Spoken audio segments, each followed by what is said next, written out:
Alors que le couple présidentiel était à Londres pour assister au couronnement du roi Charles III, le journal L'Opinion a révélé qu'Emmanuel et Brigitte Macron se sont offert une parenthèse d'anonymat dans les rues de la capitale ce vendredi 5 mai.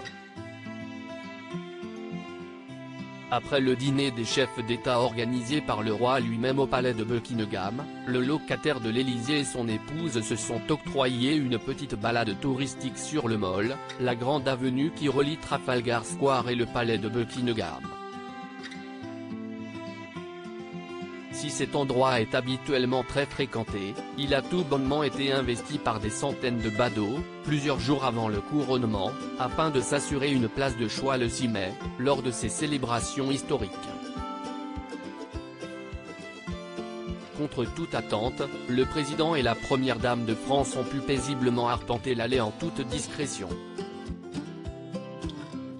Pas d'interpellation par les passants, même français, pas de demande de selfie. En clair, celui qui traverse actuellement une crise de popularité dans son pays, à cause de la réforme des retraites, s'est offert, le temps d'une balade, l'occasion de profiter du calme avant le sacre de Sa Majesté le Roi.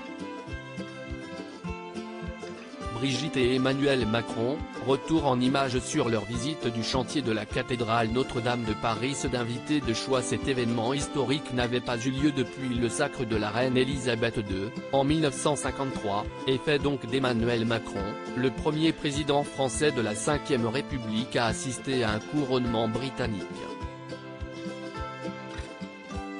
L'animateur Stéphane Bern a d'ailleurs souligné, si est rare qu'un président soit invité pour le couronnement d'un roi. Qui plus est, assis à une telle place.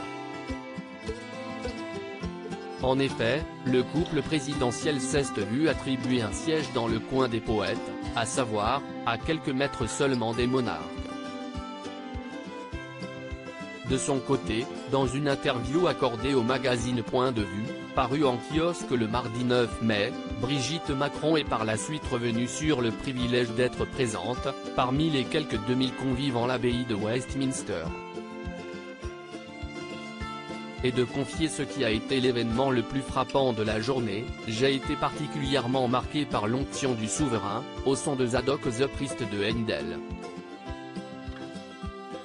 Moment le plus sacré du couronnement, au cœur de la cérémonie, mais préservé de tous les regards.